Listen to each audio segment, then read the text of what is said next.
All right, people, what's going on? This is your boy Liger, one half of Enduo, and this is basically a special end cast.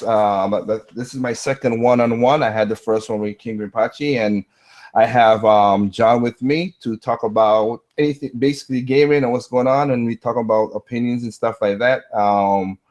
Basically, we kind of started this because of a podcast that happened between John Lucas and OJ. Play Francis, whatever. Play Essence of last week. So we're gonna see if we could talk about some stuff about gaming. So, John, introduce yourself to the. Okay, hello everyone. My name is John Turner, and for those of you who have seen my posts on Player Essence, I've actually done 2 podcasts with OJ from Player Essence not too long ago, and this is my first time doing a podcast with somebody else other than that. So, before we start, I just want to say that I know that some of you may have different opinions on the matter that we're going to be talking about. And if you do, please keep in mind, this is just my opinion. I do not mean to insult anybody on here. So if anybody takes offense, please keep in mind, that's not my intention. It's just my views. Okay? Good. All right. So, let's just start. Let me just start off easy. What's your consoles you have for this generation? Well, I ended up going, wait, let me dial it backwards a little bit. I used to be primarily a Nintendo console owner, and in some ways I still am. So this gen, I have gone with a Wii U. But it was only until recently this year that I ended up getting a PlayStation 3. And I know it's a last-gen system, but anyway, the reason why I did was because I was just growing increasingly frustrated with the situation involving Wii U, because when I first purchased Wii U, I had heard that it was going to be the system that really brought back third-party publishers from all the days and that it would be another SNES. But as the years went on, it became apparent to me that it wasn't going to be the case, and it got far more frustrating for me. And finally I said, I can't stand it anymore. And then I got a PS3, and in doing so, I realized that I was totally wrong to be a Nintendo-only console owner, and that doing so actually restricts my options as a gamer. And so basically I have Wii U and PS3. Not PS4 though, because even though there are some games on that system that do interest me, I feel like that I can't just justify throwing down $400 just to buy a system where I want to play 2 games per se on it. It's just ridiculous. And so that's basically where I stand right now. Okay, no, that's cool. That's cool. No, I'm just making sure what your stance is with your consoles that you have this generation. Next question will be also, like I said, this is just setting up because because what you just brought over there is something that I'll talk about, the whole third party thing. So the next thing right there I'm gonna bring up is ballpark. You don't gotta tell your right age, but you low 20s, high 20s. I'm actually in my 30s. Oh, okay. So you're the same age as me. All right, that's cool. All right then. Well, if so now, like I said, if you have any questions, you can ask about stuff. I understand if you think the third party situation is set up like that, but let's get into this whole third party thing. There's a lot of people, and that's one of the things a lot of people's gotten wrong over the years with that information with third parties. So. Did you? And I will give you. You know what? Let me be nice. You know what the side chat is, right? Not exactly. Sorry, I'm a little naive about that. Okay. You see. Okay. Are you on a PC or are you on a phone? Just to make sure. Okay. If you're on a PC, then you'll see it. If you're on a phone, you're not going to see it that easy. Neither. I'm actually on an iMac. Okay. Well, okay. A computer then. Sorry, that's what I meant. Yes. Okay, so you see, so basically you can see the screen right here. Do you see what it has a blue toggle up by what the Google is? Oh, this one right here? Oh yes. Yeah. Oh, the group chat. I see. Yeah, I think I got it. Yeah, that's our side stuff. So give me 1 second because I want to make sure you have these, because this is so you have these, so in case of anything that you have the information. So one thing about me is, of course, that I prove my stuff I'm going to say. Yeah, So so you actually told me that you were a game developer and that you've been working in the industry for a while. yeah. Can you tell me a little bit about that? Well, basically, I started doing my studio company is doing stuff in 2001. We did stuff with animation and like animes and stuff like Cowboy Bebop the movie, stuff like that. So Wow, that's that was great.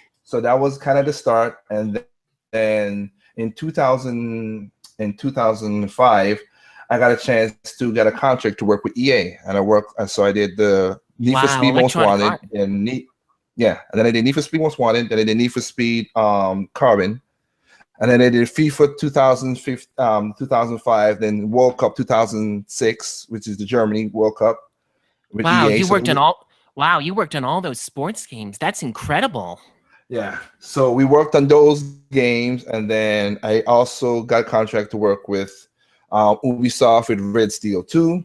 Oh, Red Steel 2. And Yeah, I've heard of that. I didn't actually try it out, but it's on my GameFly queue.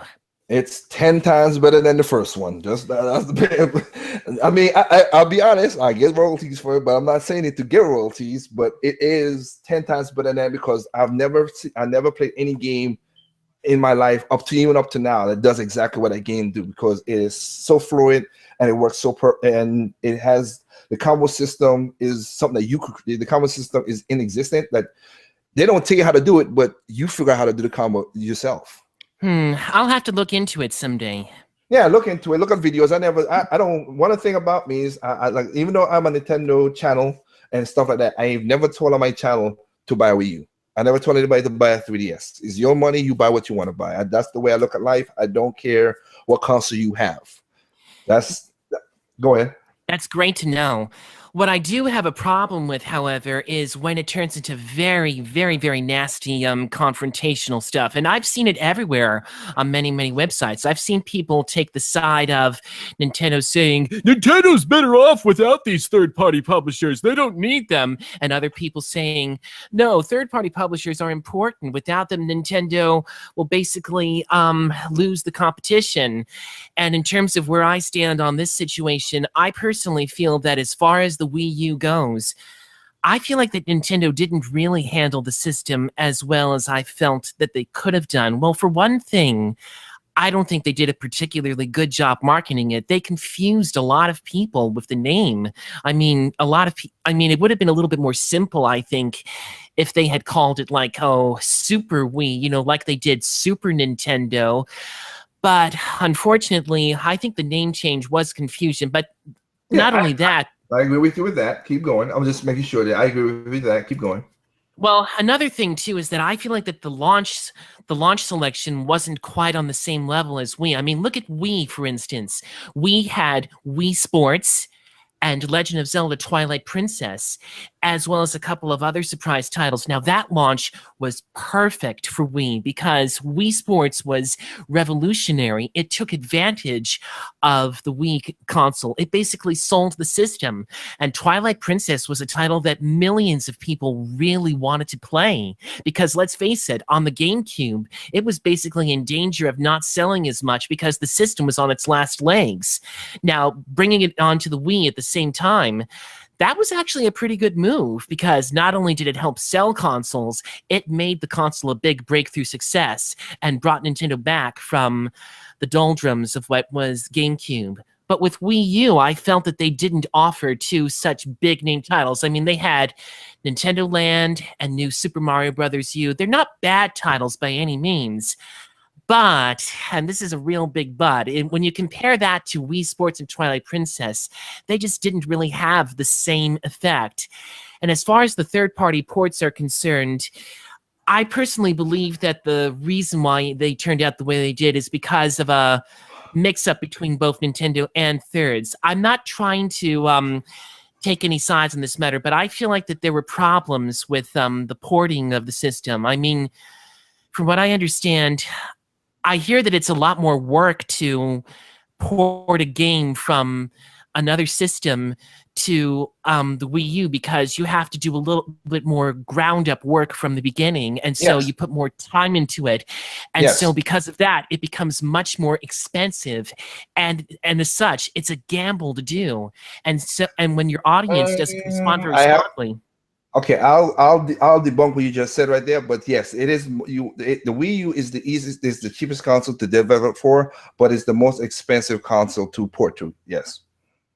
Yeah, so I think that was a serious problem because, in my opinion, nobody in the business would really go around trying to deliberately sabotage others. No, that's just not how it works. These guys want to make money and money alone.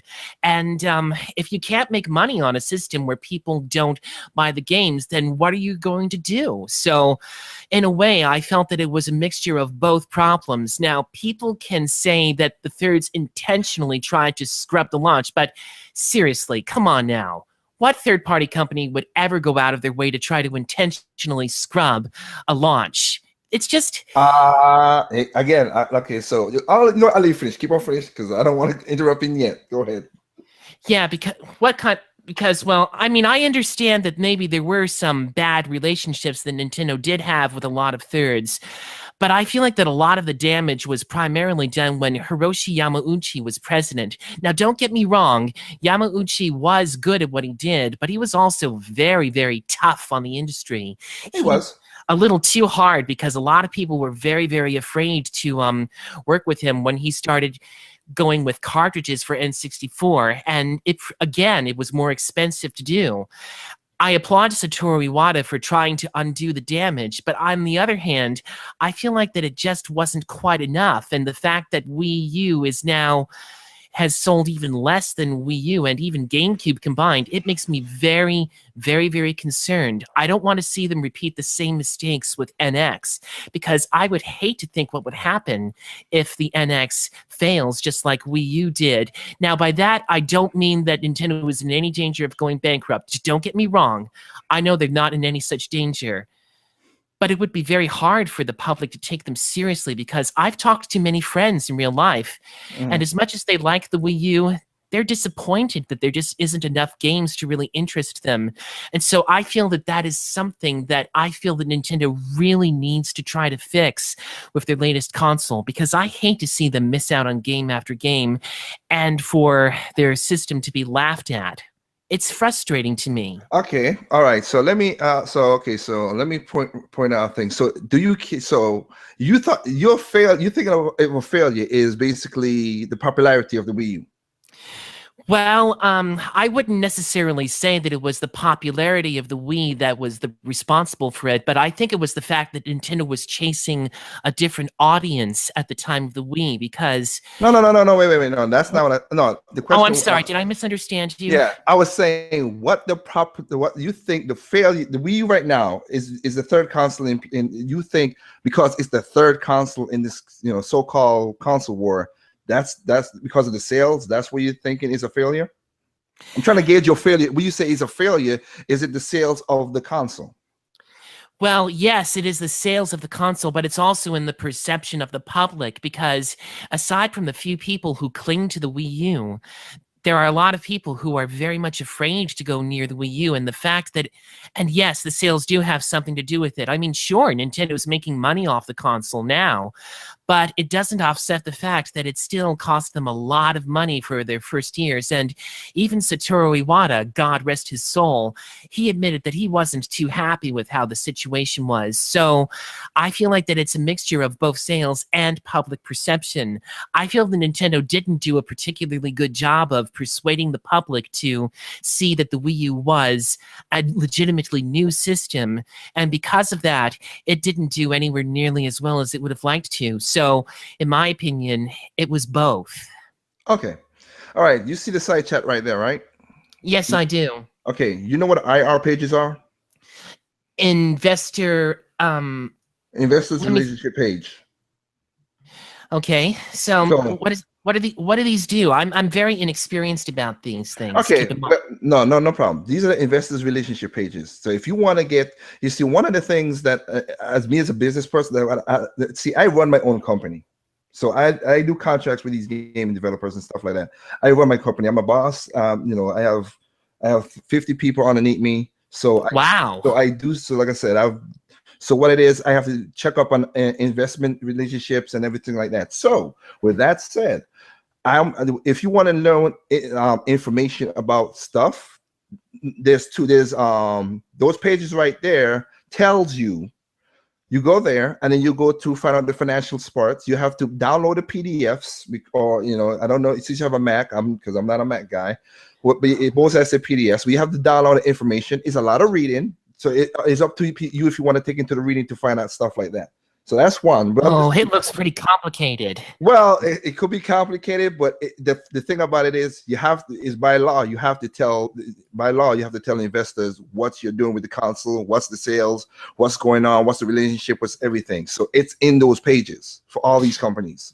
Yeah, well, from what I understand, I think from those companies I see right there, both Square Enix and Capcom, they've both been supporting Nintendo 3DS for quite some time now. I mean, Square Enix has recently given them the Dragon Quest titles and, of course, Bravely Default. And Capcom, of course, has Monster Hunter.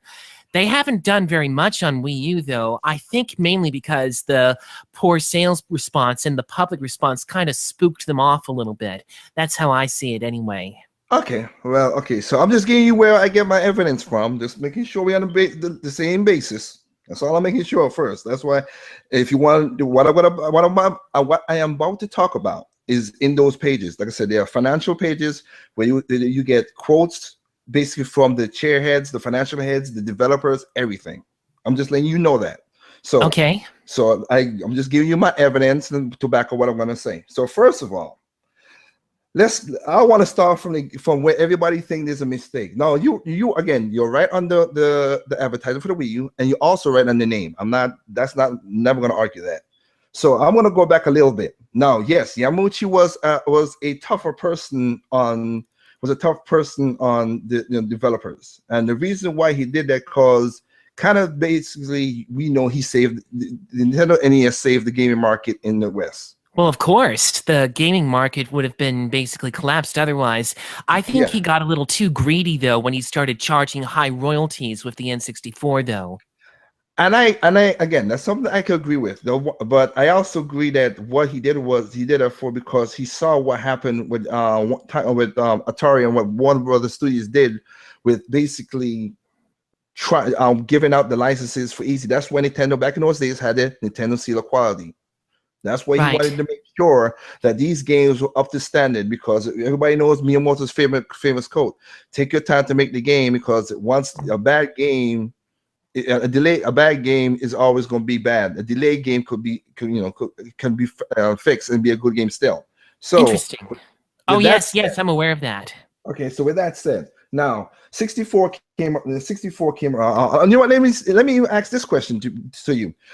We know how Sony came out of PlayStation, but do you know because I'm gonna go from the beginning to and make sure that we like I said, because a lot of people out there who's been sub to my channel, they hear me say this stuff. So I'm just, like I said, this for them is basically a repeat I'm saying. But okay, we know how Sony and Nintendo was supposed to do a console, which was going to be the PlayStation.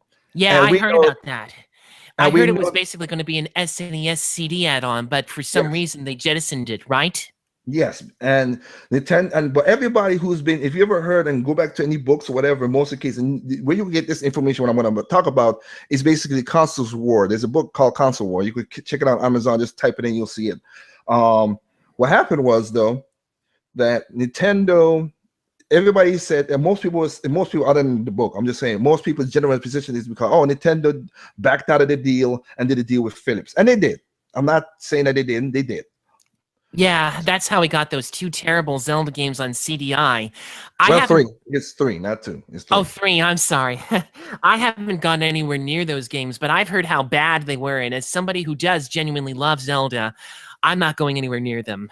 No, yes, but what I'm pointing out right here now is this: but it wasn't Nintendo that did the bad deals, that did something wrong in that deal. PlayStation did a bad deal in that too, but nobody talks about. Most people do not talk about what PlayStation did in the deal and why Nintendo did the backward deal. What Nintendo did was wrong to say, okay, you did us wrong. We should have just annulled the contract and walk away. But Nintendo kept on going and then went to Philips to say, hey, can you do this on the side? That was wrong. What PlayStation wanted to do, PlayStation was come with the CD technology. But what they wanted to do is they wanted any game that Nintendo makes on the play on this console they're gonna do, they want to take 80% royalties of Oh, the so they. game. Oh, I didn't realize that. So Sony wanted to take royalties. So both Nintendo and Sony were at fault at the same time. Yes, exactly. And that's what I was saying that. And then what company, if I'm making the content like a DVD play, if I'm like a DVD movie, if I'm making a movie and you're gonna take 80% of the profits of what movie that I create to put on your media, I don't know what company would sign for that. That's stupid to me. And it's very, very risky too. I mean, you got to make a living after all. And it's also, it sounds to me like both Nintendo and Sony were both being kind of overly ambitious, and hence why they both made the bad choices. Yes, but I'm one person, even though I'm a Nintendo fan, I'm like I say, I got a PlayStation 1 and a PlayStation 2. I'm one fan, and you know what? It gave them a breakout. PlayStation went along, and they had enough of the technology that Nintendo put in the R&D in, and they made a PlayStation. Yeah, And ironically, it was yeah. ironically, it was because of Nintendo's backout that the PS was born, and so began the PS's rise to fame, of course, with the Final Fantasy VII and Resident Evil, all that stuff. Yes, and yes, and it was that. So 64 came out. They stick with cartridges. We already know that cartridges at the time. The difference between PlayStation and the difference between PlayStation and 64 was basically the RAM. That was it. The more better gameplay and audio, sound, gameplay, graphics, everything was set up on the 64. But because you couldn't hold the RAM to hold these big games like Final Fantasy VII, like you just said, right? That's why Nintendo had included the expansion pack for the 64 to get like Perfect Dark or Donkey Kong 64 to give them more RAM to do so. And of course, Legend of Zelda: Majora's Mask. Yes, yeah. So that's what they had to do. They had to do that in that regards. But it was because of the CD technology that Sony was pushing forward. Let's put it that way, pushing forward. And you know what? Again, for me, I got a couple. I love Bash Bandicoot. I love Ballerina Toshin is one of my favorite 3D fighter games of that generation. Other than Virtual Fighter, that got me into it. So, and then of course the Alpha games again. I never liked the D-pad for the Sony the controller because I couldn't do Street Fighter moves because of that whole diagonal thing. But my point was saying that is that's where it breaks off there. Sony and Nintendo, of course, lose to PlayStation. PlayStation had it because third parties was away from, like you just said, get away from Yamaguchi, and they did all those crazy games and they sold. And I'm not one of them. I'm one person that's happy that happened because it made a franchise. It made a competitive Nintendo and made Nintendo get back on their heels and make great games. Because the 64 also had some great games just as well as the PlayStation. Well, sure, N64 had a lot of problems, but in terms of first-party title selection, yes, there were definitely classics. I mean, I loved Legend of Zelda: Ocarina of Time, and even though there were not as many third-party titles on that system, I do admit that I did enjoy some of those third-party titles. The Castlevania games, I actually didn't think were that bad at all, and I loved Goemon, and but of course, I loved Ogre Battle 64, but I think one of my favorite games on the system, ironically enough, or oddly, as this case may be, is a title that never ever came to America but stayed in Japan, and that was Wonder Project J2. I loved that game because it was just so beautiful to look at, and I loved the concept of basically teaching this robotic girl to be sociable. It was so beautiful. Well, the 64 had something that, doing that, what 64 did back in those days, 64 did something that third parties also made money off of, which was they made third-party exclusive. That was the branching into third-party exclusive at that time. Because the 64 had the first console that had 4 ports. So you had, I mean, and I could go from my library playing games with my friends when I was enjoying, other than Smash, what is in all the first-party game, NBA Jam, Mortal Kombat, NBA Jam, Mortal Kombat, Snowboard Kids 1 and 2, And of course, Resident Evil 2 rather miraculously ended up coming to N64 thanks to the folks at Angel Studios. And I gotta say, bravo to those guys for doing that. I would never have discovered Resident Evil otherwise back in Yep, my Nintendo only days. yep. And then it had then also you had and then and the WrestleMania games. That's when the WrestleMania wrestling games took off. The WCW versus NWO, WrestleMania 2000, No Mercy, because of the whole four ports, the Rumble, of course, and you know the Rumble and in the gamepad and not gamepad, the 64 control and everything. That so you at that time you had something called third party exclusive, like you see with certain games we have it now with like how Titanfall was and Tomb Raider is now. So I'm just saying that's what the rise of that. So with that said, and Yamauchi figured out that they had lost. They lost a little of their spunk. Let's put it that way. They did. So do you know what happened? What happened in the development of the GameCube? Well, yeah, sure. I mean, they realized that they had perhaps driven away way too many people when they went with cartridges, and so they tried to go with something a little bit more powerful, and they went with the disc format.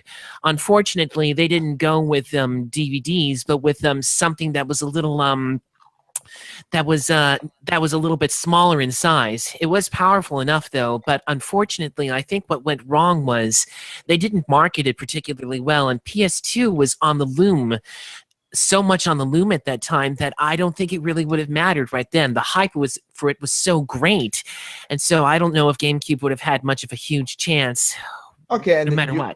I'll give you that, but okay. Let me ask this: do you know why the reason was that PlayStation 2 sold? Well, because of the hype, it had a lot of things going for it. Games, and of course a DVD player. And you said it right there. That's the only reason it sold that much. Oh wow! It was a DVD player. It was the first console to have a DVD player, and everybody wanted. That was the gimmick Sony used because they had the propriety of having that. Right now, remember, Apple. Steve Jobs was fired from Apple. Samsung, LG was not the big juggernauts right now. Sony Entertainment Electronics was the biggest market at the time, and they had the propriety over DVD. So it was easy for them to put that into their console. It was cheap for them, and everybody at that time, back in those days, since you're the same age as me, you remember everybody wanted to play DVD because VHS was on the way out. Oh yeah, definitely. Because when you compare a DVD to a VHS, the quality is absolutely unmistakable. A DVD just looked so much better and so much more cleaner than a VHS. And also, and the reason I said that because look at the next console that came from Sega, the Dreamcast.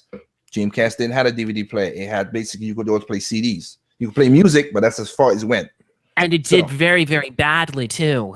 Well, the fall of Sega is because of the propriety of it before. Going with the 32X, then the CD add-on, then the Saturn, all that. Right. Oh, right. I had forgotten with Saturn. That did okay in Japan, but not here in America. I think it didn't do very well here in America at all. The reason is because they rushed 3 proprietary stuff before that was not supported. Yeah. That really is too bad, though, because even though I'm not by any means a Sega console owner, I kind of feel sad that they kind of lost out on, that they disappeared from it, because I think it was a pretty good idea for Nintendo to have a competitor that believed in their stuff even way back then. Oh, yeah. Like I said, I have a Sega Dreamcast and it's still working to this day, thank God, because I got a lot of games for that thing. Now, the reason I'm going to put that in the Sega Dreamcast is because of this. So, what happened was, and you know NVC, IGN. IGN? Oh yeah, I know IGN. I used to visit their site a lot. Okay. Not recently though. I've recently distanced myself from them. Okay, no, I want to explain something. That is cool, but IGN, I'm gonna give you evidence. That's what I'm trying to. You get audio evidence of people. They have interviews with these people. That's why I'm saying this. The 2 podcasts you could listen to is the Eternal Darkness, NVC. Since you have a Mac, you go to their Apple and go to NVC and you could check it out and listen to that podcast. Also, you could listen to the Missing Star Wars game, which had Julian Ingberg from Factor 5. He's the Oh right, I remember Star Wars Rogue Squadron 2. Yeah. So with that said, here's what happened with GameCube. Now a lot of people don't. Again, one of the things a lot of people keep on forgetting is Yamauchi went out and asked third parties, "What you guys want in the next console?" Right. He asked publishers and developers, "What you guys want in the third in this GameCube? You want And more that was power?" Oh, go ahead.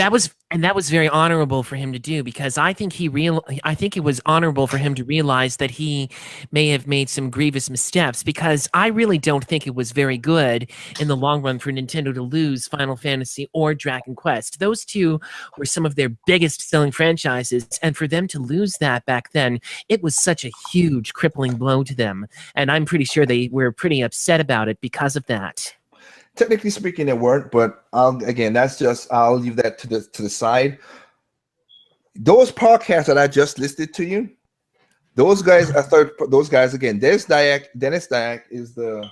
Oh, right, Dennis Dyack. I loved Eternal Darkness. That was such a great game. Close the door. Yes, Dennis, the Eternal Darkness. Yes, on those podcasts, what happened was they explained how Dennis Dyack helped create the sound chip for the GameCube. Factor 5, Junior Engberg and his team helped create some of the graphic design chips for the GameCube. Wow. I'd actually forgotten about that. Well, you need to, like I said, you could go to those podcasts. Again, the name of those podcasts is Eternal Darkness, NVC. Also, the Star Wars, the missing Star Wars game, which is because they were going to use the lightsaber for the Wii. That's what they were talking about. But they went further into the conversation and they talked about how they made their games for the GameCube and blah blah blah. So you could, again, that's my evidence to go back. This is stuff I know internally, but audio wise, to hear people say it, if you want to hear it, that's just a list of stuff right there to tell you. So that's one. Two. At that time, see, you are the same age as me. Have you had?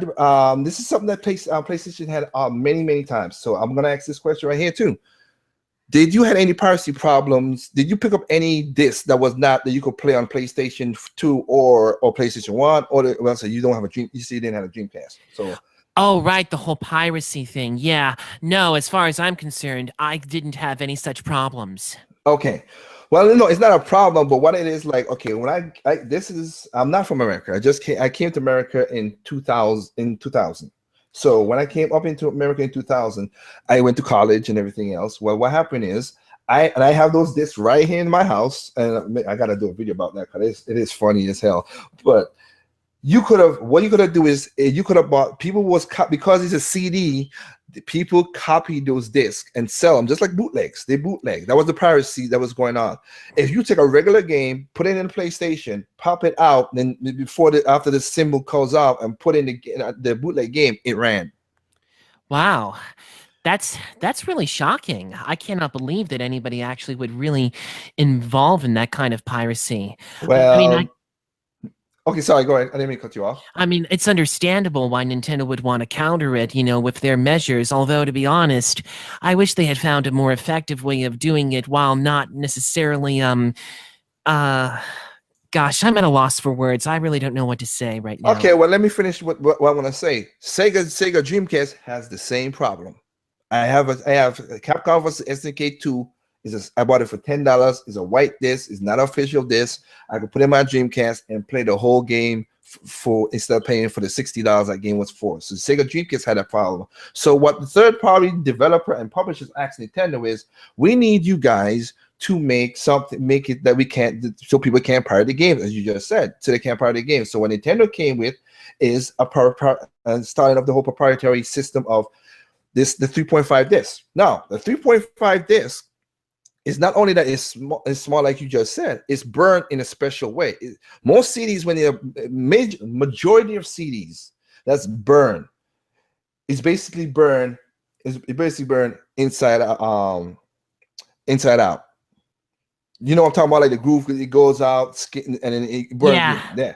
Well, I see where you're coming from. Yeah. So what Nintendo did, they did the reverse. It's burned outside in. Huh, interesting. So they make sure that even if anybody messed up with it, try to pirate the GameCube itself, the GameCube disc will not run because the lens needs to read that specific outside in. If you ever have a GameCube and you ever play the game, see where the lens starts at. It starts on the outside. Next time I think I might have a game. I do have my GameCube collection right here, so I think I might need to take a look at how the discs are burned. I always wondered about that. No, well, you ain't gonna see how it's burned because it's gonna look like a regular burn. I'm talking about if you put it. Do you have do you have a GameCube? Yes, I do. Okay, what I'm gonna say is take the disc, put it in the GameCube, and look to see where the lens starts from. The lens. Okay, if you take a CD player and you put it in, if you have an old student, CD players are irrelevant now. Oh, wait, I understand where you're coming from. I understand too well how CD players work. They start off at the very center of the disc and they go They out. go out. Outward. Exactly. So you're saying that with GameCube it was basically the opposite? Opposite, yes. I get it now. I get it. If you like I say, so whenever you get a chance, yeah, take your GameCube disc, put it in there, start the game. And then you could just, if hopefully I don't void your warranty. It doesn't do it because I have two. Oh, I'm afraid to do that. It's not gonna void it. It's not gonna mess it up. It's not. I've done it so many times with my GameCube. It's not. And my GameCubes are very expensive GameCube because I got the GameCube. One of my connections in Nintendo is a friend of mine called Kenji. He works in R&D. He helps develop the systems. And I have a GameCube. I have the GameCube that was region free. It has a switch in the back that I could play Japanese games and US games, but just a flip of the switch. He modded the GameCube, and I got it 6 months before America got their GameCube and 3 months before Japanese got the GameCube. I played Melee before anybody else played Melee, Smash Brothers Melee. Oh yeah. So my GameCube, and right now, if I put my GameCube on eBay, it's like $2,000 for this thing because of what it is for that modded that he does.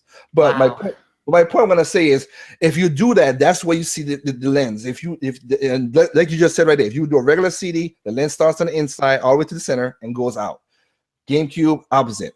Now, a lot of things, now it is a small disc, like you said, it is a small disc and then a DVD. Nobody could have pirated in the game. So third parties at the time again. So a lot of people went into, and a lot of people who wanted to develop this game. It was basically satisfactory to what the third parties and publishers asked for.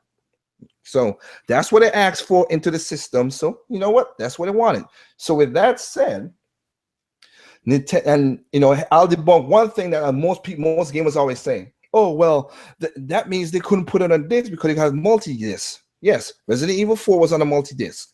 Right, and so was Tales of Symphonia, one of my favorite games of all time. But here's the thing: you just brought up a game. What game you brought up? Final Fantasy VII. How many discs was on Final Fantasy VII? Let me see. I don't actually remember the PlayStation title because I never went near it. I'd say it was it roughly 2 or 3? Three. It was 3 discs. So I see. Yeah. Even on a bigger disc, you still had multi-format. You still had people putting 2-3 games, and you also saw that in the 7th generation. 360 had a couple games that was 3 discs. Same thing with PlayStation 3. So anybody brings the argument of you had to switch out multi-disc. You had that same problem with regular size discs as well. So that was never. I don't see that as a problem. So basically, it was thirds who basically asked Nintendo to have a system where they wouldn't be pirated so easily. Yes. So then why did the third-party situation turn out so badly on the GameCube? Was it because their games didn't sell very well? Nope. I wouldn't be surprised if that was the case. That's not the case. It's the opposite. And this is where a lot of people, and this is where my expertise comes in. Now, what I'm going to tell you right now is anecdotal evidence. I can't, this is me walking into the studios and stuff. I'm a businessman. I cannot walk in with a microphone and a camera and do a business deal. But the outlay of this stuff can be fine. Don't get me wrong. There's letters, there's tweets, there's all kind of stuff was what I'm going to bring up. But I'm talking about I've seen this stuff personally, so I can't. That's why it says anecdotal evidence. But there is things about this. So what happened was publishers, the sixth generation is when gaming starting to get expensive to make games because more graphics, more power, blah blah blah. Microsoft entered into the market also and tried to do the same thing. Dreamcast bowed out, so that's what was going on. Here is what happened. A lot of third party developers love the GameCube, but third party publishers wanted to see more money. So The best example. I'll give you one example right here. This one you could Google and find this out, no problem. You know who Shinji Mikami is, since you just said the Resident Evil 4 thing. Yes, of course. Yes, Okay. I know him. Okay. Do you know about this thing called the Capcom 5 deal in GameCube? Oh, yes, I've heard about that. That's how we got Killer 7 and, of course, the original Resident Evil redone, and, of course, Resident Evil 0 and Resident Evil 4. And also Beautiful Joe. That also was a part. Oh, right, right. I had forgotten about that. Okay. Do you know that those games were supposed, as you say, the Capcom 5 deal, so you know it was supposed to be what? An exclusive contract with Nintendo. It was. So, and it's sold on the console. The thing is, the publishers, because they found a loophole, they broke the contract. Because Shinji Mikami did not like that the game, he built the game, he optimized the game for the GameCube, and they got put it over to the PlayStation. And anybody who listens to me, I've said again many times, I don't care that the game went over to the PlayStation 2, but it was not the definitive version, because the audio on that game, it had glitches, and the audio on that game was not great compared to the GameCube. I imagine the same was true for Tales of Symphonia. That too started out as exclusive, but at least here in America, it stayed exclusive to GameCube. True. Japan was not so fortunate though. It got ported to PS2. Yeah, but it sold more than GameCube still. So he's going to what you just saying, that it was not because the sales were bad. It sold, and publishers saw, hey, if this is selling here, why not just bring it to our next console and make more money? That's what basically is happening. That's what third parties do. So what happened is they broke the contract with Resident Evil 4. They broke the contract with Beautiful Joe. They broke the contract. It's just ridiculous. They broke those contracts, which Nintendo was like, well, basically Yamauchi at the time was like, what's going on? We had a deal. We built this console that would be good for you guys. You broke the contract. I'll give you an next example. You know who Hideki Kamiya is? Hideki Kamiya. Yeah, I know him. He's the director for Resident Evil 2, and of course, the director behind the magnificent Bayonetta and Bayonetta 2. Okay, so you know that. You know that he made Devil May Cry. You know that. Yes. Yeah, I do. Do you know what happened to Devil May Cry 2? Actually, I haven't followed up on that game, so Capcom made the game without him at all. Wow, without him, what happened? They went behind his back with a new team and made Devil May Cry 2 because one sold so well. They did it without him, which he got pissed at that because the game was not a good game and he had a lot of glitches. Ah, that's terrible. So he did because of contractual agreement. He did Devil May Cry 3. And then he walked away and helped start Clover Studios. Oh, right. They're the folks who did Okami. I know about them. Yeah, but that's what happened. The publishers, and that's one of my themes on my channel. And I say I know you have not. Hopefully, you could check any videos that I put up there and talk about stuff. One thing, my theme is I because I'm in the industry, I separate publishers and developers. Developers do certain things. Publishers do certain things.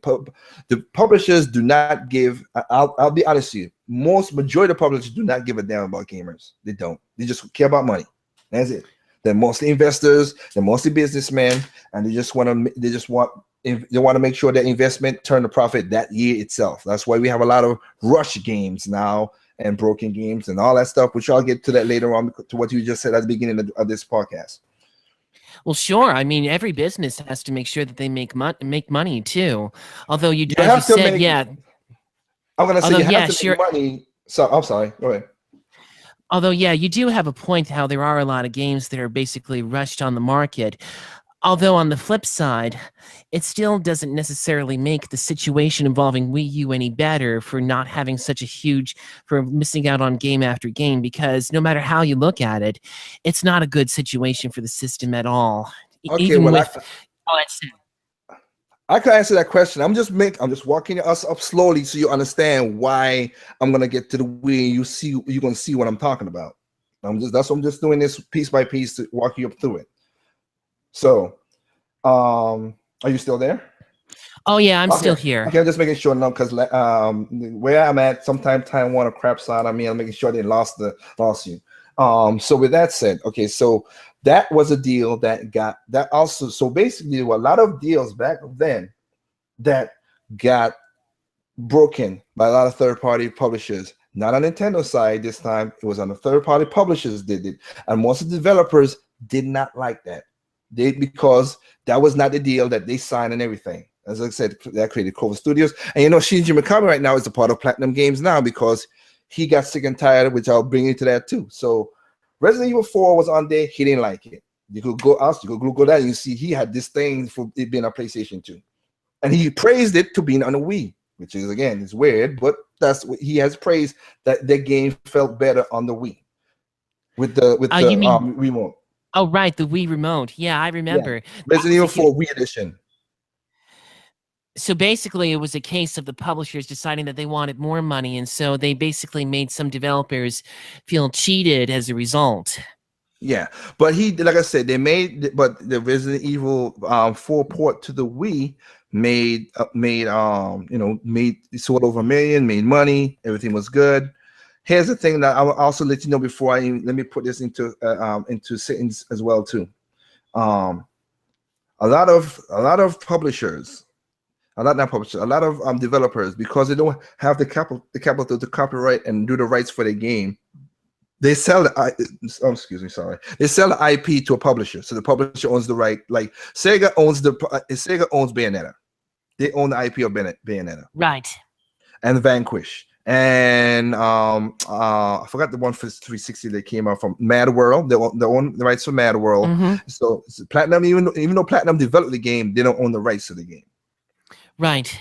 Just like Kenji Inafune, who made Mega Man, he don't own the rights to Mega Man. Capcom does. So I'm just giving you again. So when we get to the point where I talk about the Wii, you will see what I'm talking about. So with that said, in that generation right there, the GameCube was last.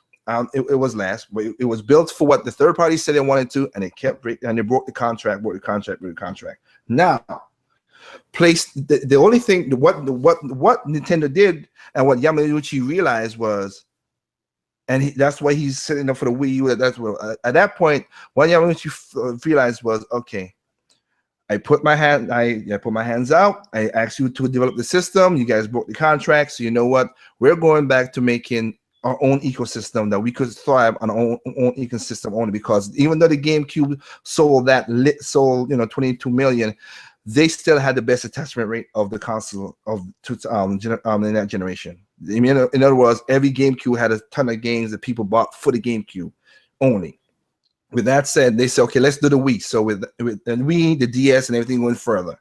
So the DS, the late Gunpei Yokoi, he had schematics, and he had his Genyu Takeda was an apprentice to Gunpei Yokoi. So seeing that Gunpei Yokoi went to Yamauchi and told him, hey, we could make this game, blah, blah, blah, blah.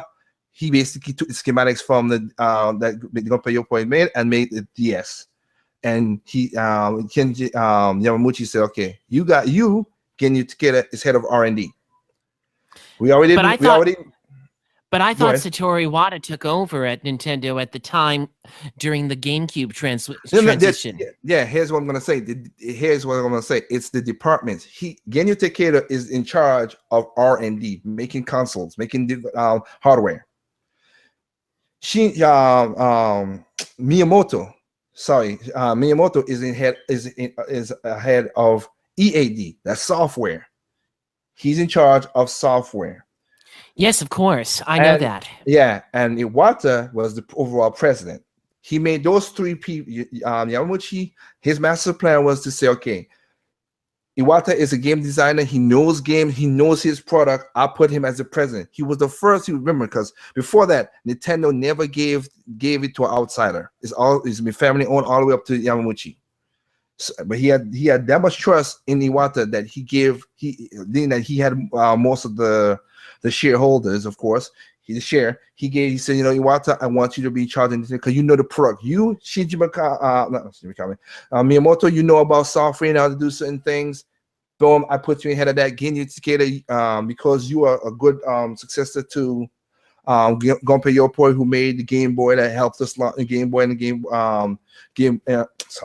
Boy Color. He's like, okay, you know what? It helped us out.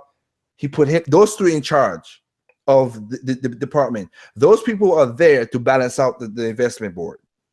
So they got a good amount of power. And that's what Yamauchi did before, 3-4 years before he passed away. The Wii came out. The Wii was a success. The DS came out. The DS was a success. The 7th generation in total, even PlayStation, even Xbox 360, it is a fluke. I'm not going to deny it. It is a fluke. Nobody's going to ever get those numbers no time soon ever again, because those numbers were crazy. Every one of those consoles had something they wanted to push and wanted to do stuff for. So in that generation, the Wii came out with the game that really sold it. Zelda sold the most. Zelda, as you just said, Twilight Princess, that was the best-selling Zelda sold. But the thing that pushed the Wii to the front, of course, was Wii Sports. I mean, we all know that. Absolutely, yeah. Because that game was a phenomenal use for it. It was a phenomenal use for it, and it got free advertisement because everybody, Oprah, Ellen, MSNBC, Good Morning America, oh, you can play tennis that way. It was Nintendo didn't have to pay for advertisement. It was free advertisement, and that boosted that thing. That it took 2.5 years before anybody could have bought it because of a shortage, because they never thought it was going to sell again. Well, here comes the next third party, Ubisoft. Ubisoft was good in the GameCube because they made Prince of Persia and some Rayman games, but they did that. So they came up with this idea of the Rayman Raving Rabbits. Oh right, I heard about that one. I heard about that. And that was one of the lucky games of the beginning of the opening for the Wii that sold like crazy and made money and was a good game. That game made a ton of money for Ubisoft. Technically speaking, because of what they did on the Wii, that thing turned Raving Rabbits into a franchise for Ubisoft. As you know now, because they got Nickelodeon, the TV show, they spun 7 games. They've done so many stuff with that. But the first game was on the Wii at the launch cycle. And because of that, now here goes what I'm going to say again with the whole publisher and developer thing. The publishers again saw that it sold so well in the Wii, they put it over to the 360. My question will be to and I ain't gotta ask it, because you know what, it flopped on the 360 because it didn't make no sense to port a game that used motion controls to the 360. None, because like the Kinect was not even out then. Just like how it didn't really make sense for Zombie U to really be ported over to Xbox One or PS4 because it was built for Wii U in mind, and it didn't really work out on either one of those two systems, right? It didn't work. It didn't work out, but Zombie U is less of that type of game than Rayman Rabbids. Rayman Rabbids was full motion all the way. Right. You could switch into do a guns on Zombie U, but Rayman is full. If you ever go YouTube, check videos on that too. Raving Rabbids was full motion on the way. The Kinect was never out at that time. Why would you put those full motions on a 360 controller? And people didn't buy it because it was bad controls.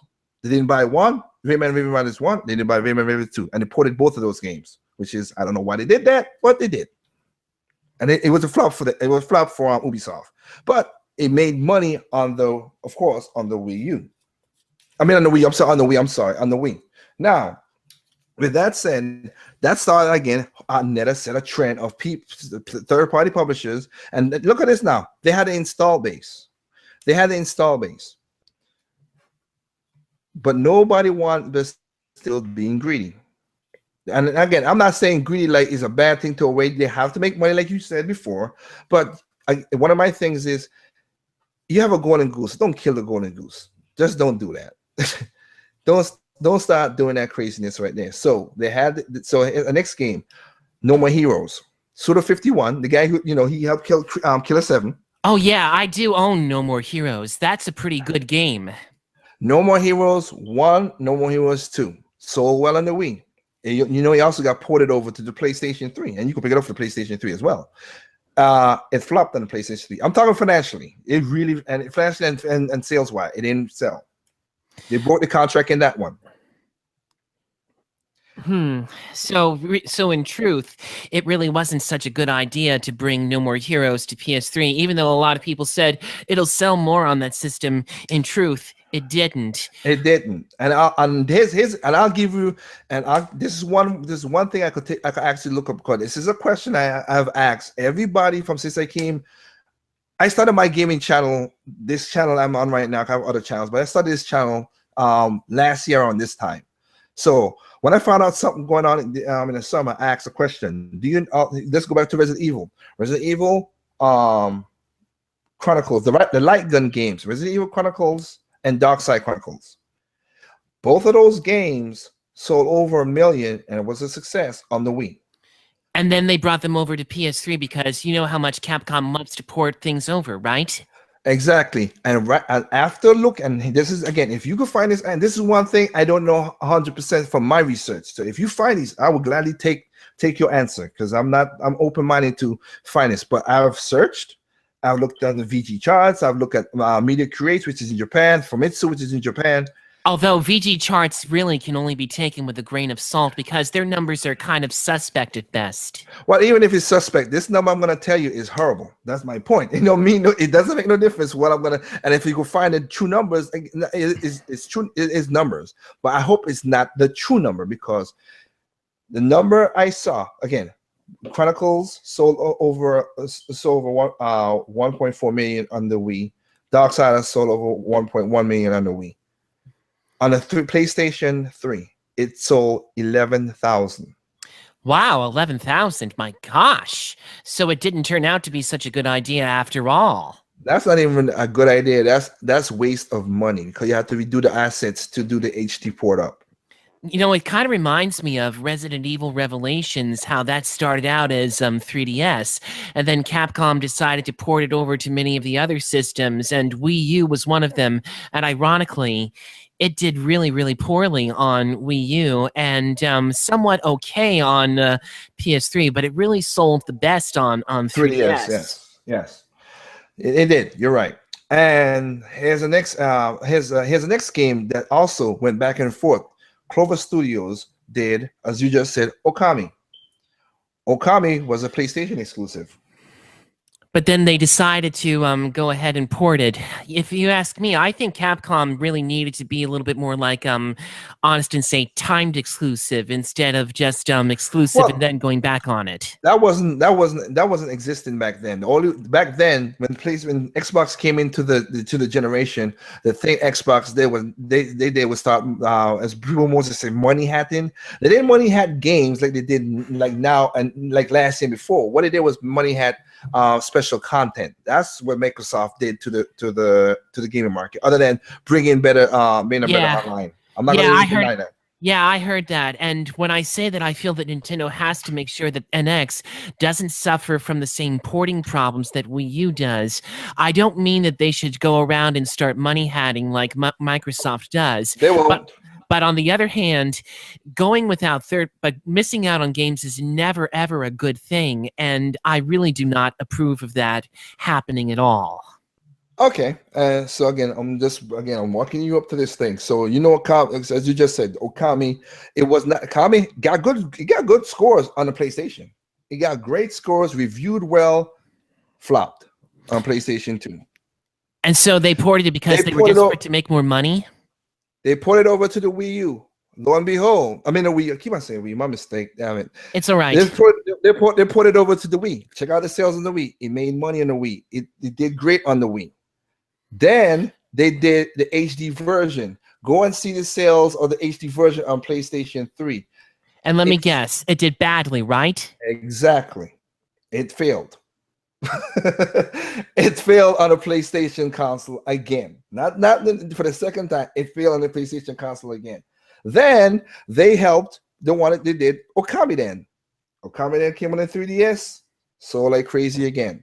It's up to Capcom because they own the IP. Even though Hideki's team could do the game, it's up to It's up to Capcom because they own the IP. And because of the back and forth between Resident Evil and Devil May Cry and Okami, then Clover Studios shut themselves down because they were proprietary working more with PlayStation. They shut themselves down, and like I said, Hideki called Takeda Tasayu, sorry, the president of who's now president of Platinum Games, said, "Hey, Hideki, you want to work for us? We'll give you, we'll do this, blah blah blah."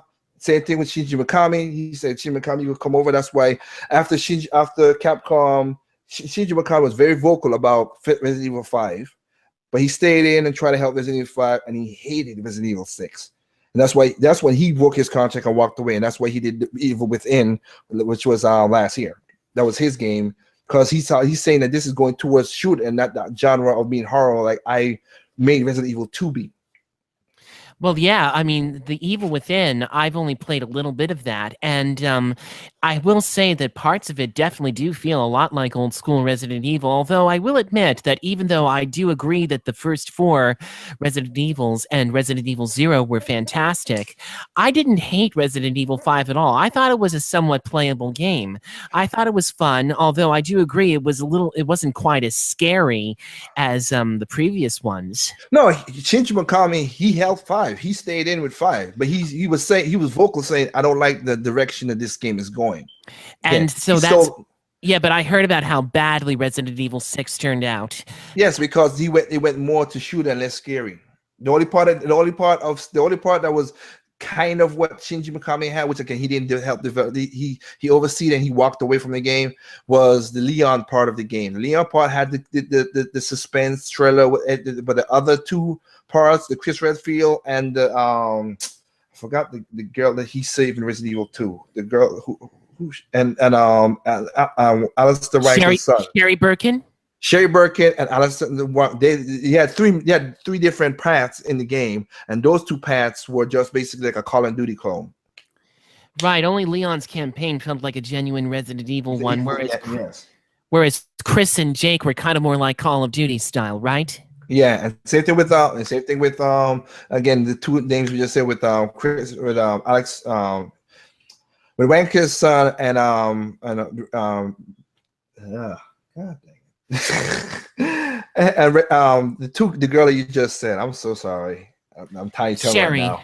Sherry, yes, those two felt it because they had the powers and everything. Of course, Wesker's son had the powers, and they used it like that. So but again, that's when Shinji Mikami hanging his hat up and saying, "You know what? I'm out of Capcom. Hey, Hideki Kame, you got any space over there? Hey, come on over." And he went to Platinum. Hideki Kame, Shinji Mikami's on Platinum now. So then you have, the thing is, I said I could list many more. So I'm gonna jump to the Wii U now. I could list many more games that was supposed to be Wii games and third-party publishers backed out of it. The 007 game, the better version was on the Wii, and of course they put it over to 360, and it flopped. And and also the game was not the game was nowhere close to what it was on the Wii. It had a little pretty more graphics, but the gameplay and the frame rate was bad. Now, okay, if you got something to say, go ahead. I forgot what it was. Never mind. Okay, so here's something now that now we're into the 8th generation. Now, throughout the 6th generation and the 7th generation, Nintendo publishers keep on breaking contracts, and they was getting sick and tired of that. Well, Iwata was being nice. Yamauchi passed away. Iwata said, "Let's be nice one more time." They sent out the dev kits to EA, to Ubisoft, to Capcom, to all the major third-party developers 2 years early before the Wii U got set up. So you had 2 years to develop your games. And of course, you saw when the E3 came out, you saw Yves Guillemot, you saw all these guys from EA, everybody coming out. "Oh, we love what this is gonna go on. We love what it's gonna do. We're gonna do stuff for Nintendo." I remember all that. I remember all that from the start. I'm aware about how everything about that all went. I don't think we need to refresh it again. No, well, here's the thing. I'm gonna refresh the thing. There's a part that's missing. The reason I said that because, okay, if we give you the development kit 2 years, one thing, and third-party publishers are right with this, and they are right with this when it comes to Nintendo, it's hard to sell your games against Nintendo's games on their console. That is a true fact. So what Nintendo did was we're gonna give you the first year to do anything you want to do and let your games flourish. Not many games came out from third parties. That's because I feel like that a lot of the launch party titles basically didn't do very well at all. A lot of them were either just rushed and not really ready to go as they should have been, or people had already owned them on other systems. That's how I saw it. No, the third part, that latter part you just said, I have no problem with that. You're right, but here's the thing. Here's the thing. Ninja Gaiden from Team Ninja, and they're still good with Nintendo. I'm just giving an example. Ninja Gaiden raises edge. It came out for 360 and PlayStation 3. And it was not the game everybody thought that was going to be. So they got a second chance. Right, the Wii U version got the better version, and thank goodness they they improved it. And then because they improved it, what did Koei Tecmo did? Well, I don't know. I don't remember exactly how it sold on Wii U, but I don't think it really sold up to their expectations either. And so they tried again by porting it to the PS3 and 360. And again, I don't think it really did any better because basically Ninja Gaiden 3 in its original form wasn't very good. Yeah, he already got the bad publicity. But again, why would you if the consoles you already had it on, people already got a bad taste in their mouth. And you did a better version than the Wii U. Why would you put it on the other console knowing that it's going to fail, which it did? It did. So now that's how the whole first thing right there that came out, and that came out right there, and they gave them the chance to. You know what? Let's have. We give you the spot. You guys do what it is. Nobody did nothing. Well, you suffered from that. Nintendo made a bad decision. They suffered from that. Again, I'm 100 agree with you with the name. I'm 100 agree with you with the whole advertising, and that they didn't advertise it well. The thing though is, everybody wanted the third party told Sony and Microsoft, we want the x86 system, the architecture system. That's the system you use to develop the games in. Now. Like I said, it's a new system, something got to do. That's what they said they wanted to do because it'll be easier to port from their PC games to those consoles. Yes, and like I said, the Wii U doing the Power Arm is the cheapest console to develop for because Nintendo has something. Here's something that a lot of people need to understand. When Nintendo makes most of the majority of the games, they build the engines from the ground up. All the time, so they make sure because when you build a good foundation, they're not gonna have no problem. One thing I could say for me as a Nintendo fan, the one thing that why I'm with Nintendo for all this time is because their seal of quality. They have the best rate of games not failing in the industry. Nobody could touch them on that. And they have had some disappointments lately, though, sales-wise. I mean, the Wonderful 101, great as that game was, it didn't really do very well for Nintendo at all. And Devil's Third, I know that some people are all over the moon about that game, but I don't remember it being a particularly successful title. And this year's lineup, Mario Tennis Smash Power, and Amiibo Festival, all three of those games were disappointments. So not every title from Nintendo has always been successful. They've too had their share of disappointments as well. Okay, what I'm talking about was not sales, but I'll talk about that. I was talking about the glitches, game breaking bugs. That's what I'm talking about. Those kind of things. Yeah, I do see where you're coming from. Yeah, they do tend to not rush their titles. I see where you're coming from. Yes. One of the problems, yes, we'll talk to what you just said right there. One of the things that's going on in this generation is it is harder to develop for the x86 system because they're using it. Now it's easy to port between a PlayStation, an Xbox, and a PC. The problem is though, a lot of these developers now are not optimizing for the system. When Nintendo kept the Power Arm system, it makes you build the game from the ground up so the system be optimized.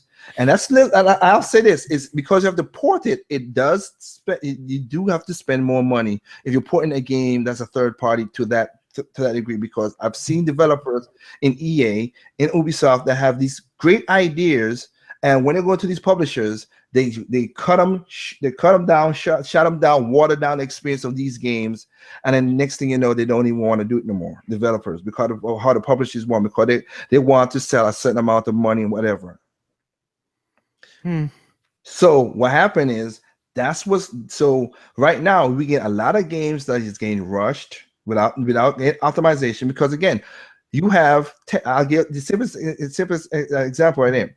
Tetris Ultimate Tetris Edition, did by Ubisoft. It was on 360. It was on Xbox One, 3DS, and PlayStation 4.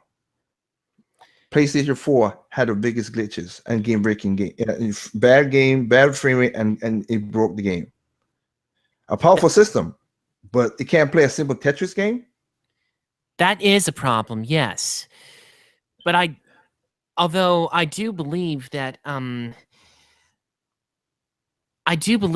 if a little bit more time had been spent, I don't think it would have been so much of a problem. But on the other hand, I do see where they may be coming from, because after all, this is expensive stuff. And if you want to keep your business running, then of course you got to find a way to make money. And I know it stinks for a lot of these people who feel cheated and everything. And I'm not saying that I agree with their decisions at all. But on the other. Okay, go ahead. The problem that I have with I'm sorry, I'm completely out of words, because I feel a little disjointed. I really don't know what to say, right now. Okay, I'll just continue. If you get the words, just cut me off and I'll let you speak. So with that said, with the whole waiting whatever, because Nintendo owns, okay, let's put it this way, all these like Activision, EA, Ubisoft, they are shareholders. Again, shareholders don't give a damn about us gamers. They care about the money. And again, it is what it is, but that's what it is. Nintendo has shareholders too, but Nintendo is the only company that owns 80% of their own company. Nobody in the game industry has that percentage. They own 80% of their own self. Well, sure, that's good on one level, but to name a more recent example about how it can be a little bit more difficult to port to Wii U, let's look at Bloodstained, done by Koji Igarashi, the guy who did the wonderful Castlevania series. Now he actually wanted to do it for Wii U, but the problem was it costs more money to do it. And so what does he do? He commissions Armature Studios to start out on the game. And I got to applaud him for doing that, because even though it did demand a little bit more of a fee, I still got to applaud him for doing that, because even though it was expensive, it also gave me a little bit of an insight to realize how hard it is to actually port one game to another. And even though I understand the frustrations that Nintendo has had with a lot of these thirds being fickle and deciding we got to make more money, on the other hand, I do feel like it would be better if Nintendo actually tried to alter some of the ways that they do business, and not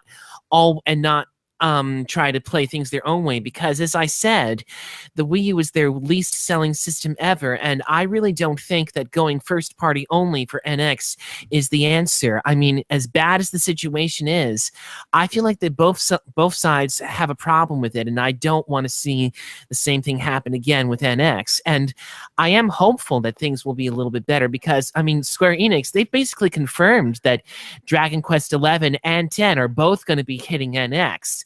They only It's already in the Wii U. What? Japan. Oh yeah, I know about that being on the Wii U, but it's just that when I heard that they were bringing Dragon Quest 11 to NX, I was like, "Oh my gosh, that's incredible!" And what you heard, and I'll stop you there. What you heard was a mistranslation. They never said that. They said it might be on the NX. They never said it was going to be on the NX. That's weird, because Francis said that when he saw the when he saw the show with his friend, he said that they meant that it was going to be on NX, but then later on they backtracked and said, "Oops, wait, we can't really say that yet because of NDA." So that's basically the version I have. Okay, here's what I'm gonna. Here's the next. You could check my whenever you have a chance. Again, you could check my Google Plus account. And this summer I went over to Japan. I went to Tokyo. I went to Nintendo EAD. I went to Platinum Games. I went to Square Japan and Namco Bandai. Wow, you actually went to all those companies. That's incredible.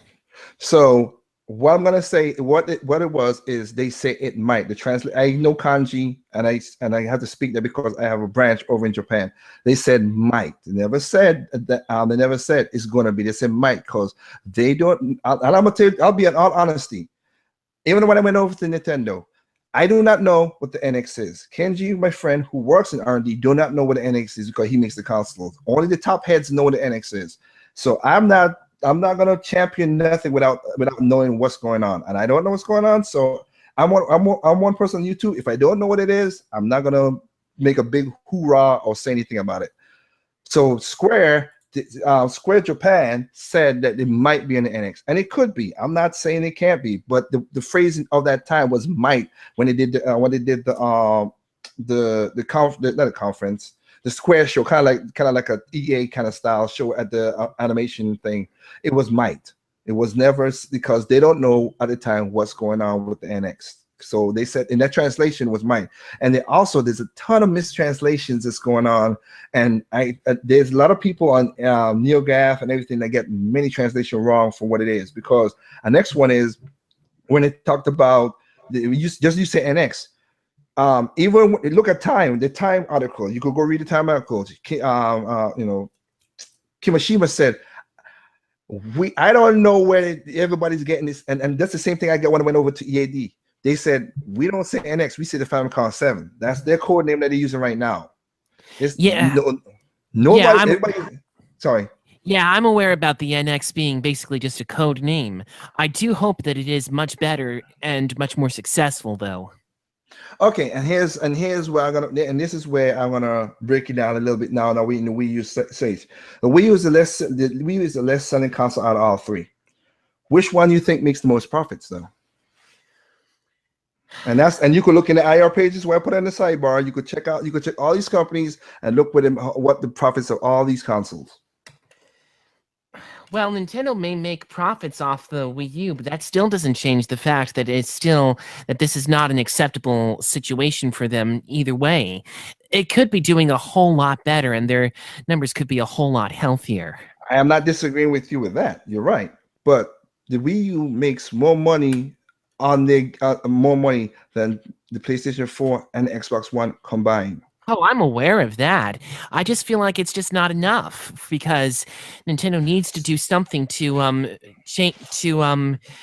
try to turn their image around, because at this point they're at an all-time low, and I'm not at all happy about that. Okay, and again, I can't argue your opinion of saying that. So you ever heard of the Nelson Report?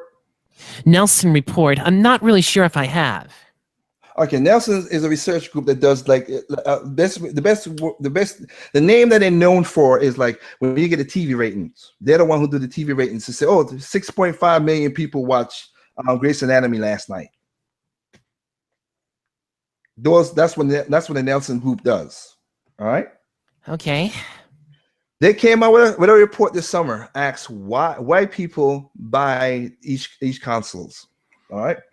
When it comes to PlayStation 4, they said the reason people buy PlayStation 4 is basically for the features. And in the Sony IR page, again, this link is on the side, in the Sony IR page in the financials, do you know what the average user, that's the average user, they sold the 30 million, everybody's talking and championing that. Do you know how much games the average user, the Sony PlayStation 4 have? Good question.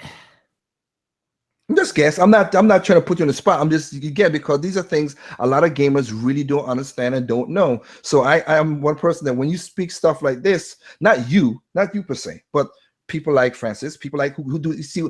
I have information that I could do a news site like Francis if I wanted to, but I don't do it because it's just one of those things like.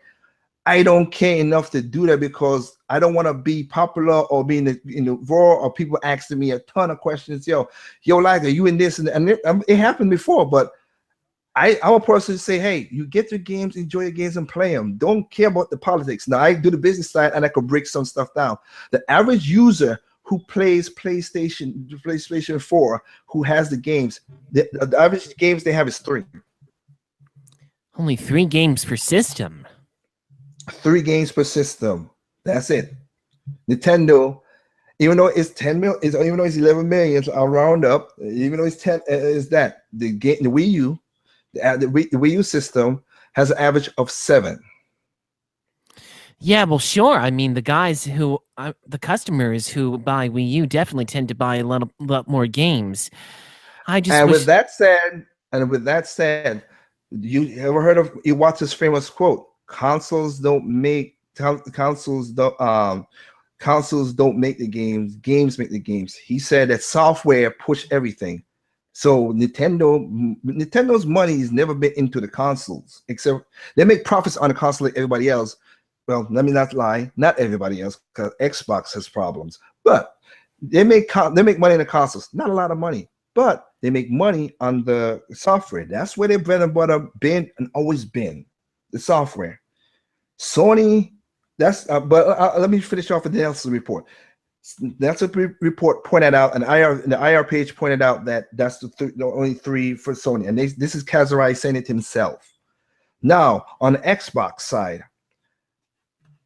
Xbox One doesn't make the profit, the console itself.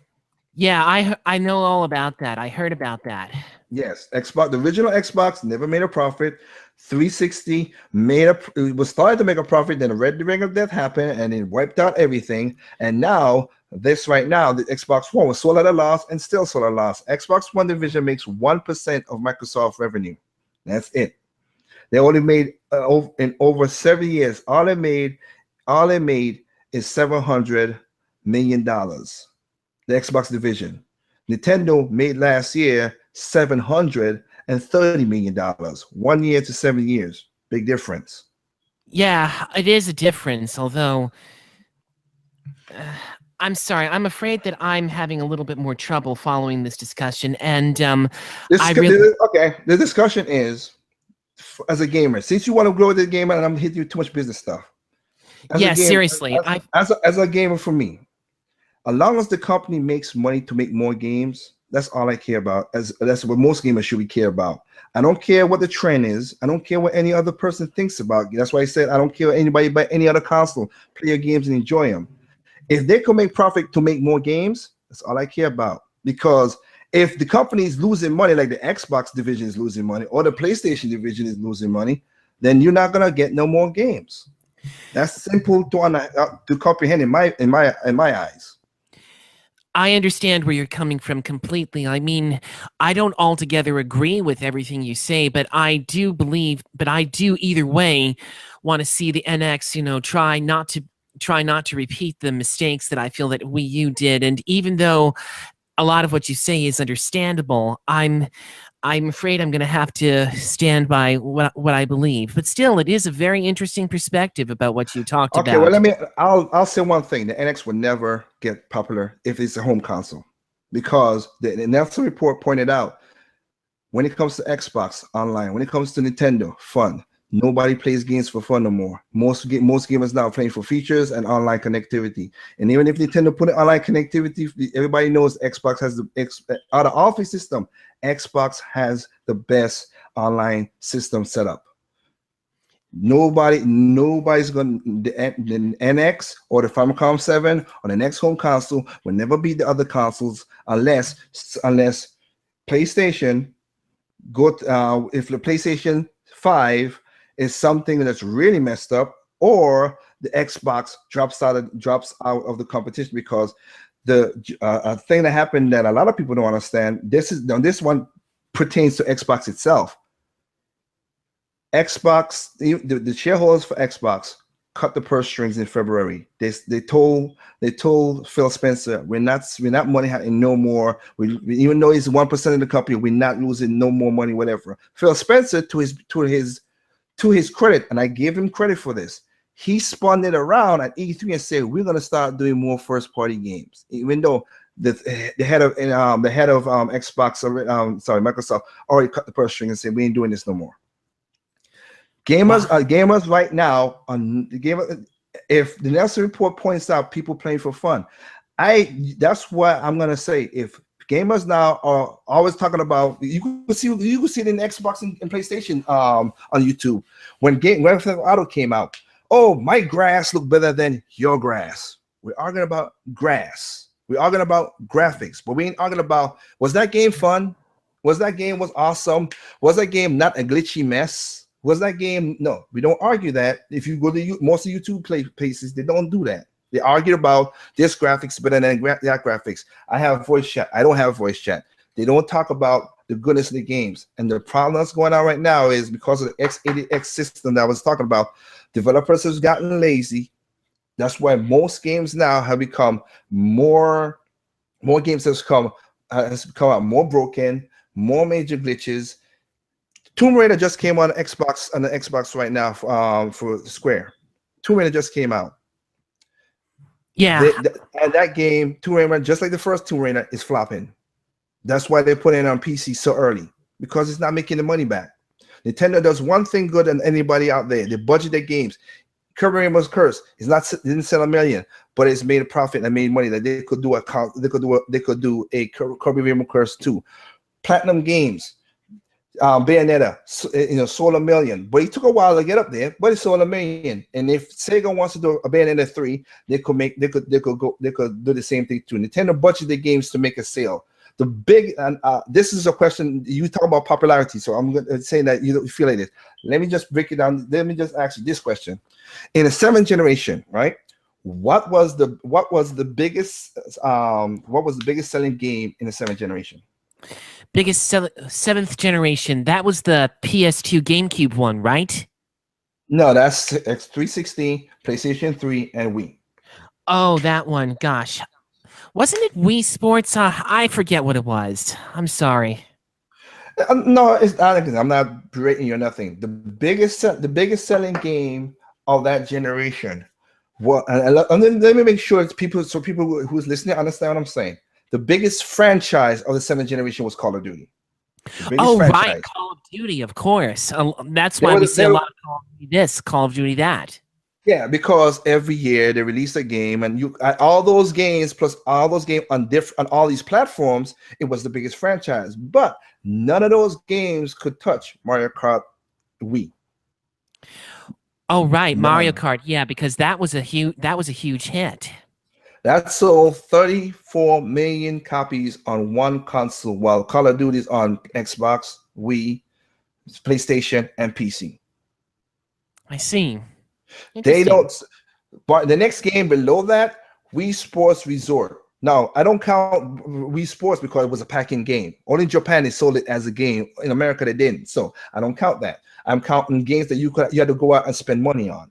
And those two games was on one. Those two games was on one console, and dominate other games that was on multiple consoles. The same thing you could say this February that just passed. Call of Duty Advance just came out. This not now. I'm talking about February whatever. Majora's Mask on 3DS beat a game that's on 5 different platforms. It's only on one platform. It outsold a game that's on 5 different platforms. That's where Nintendo's magic is. I understand the popularity thing, like you said. I see as I don't care about popularity, and I love just playing any game because, again, I have a Wii U, I have a 3DS, and I have a PC. The reason I didn't buy a PlayStation 4 or Xbox One because most third-party games comes on the PC. And if that's the case, I ain't gonna buy those because Tales of Vesperia is coming on PC. Tales of Vesperia came on PC. Freedom Planet was on PC, but it came to the Wii U.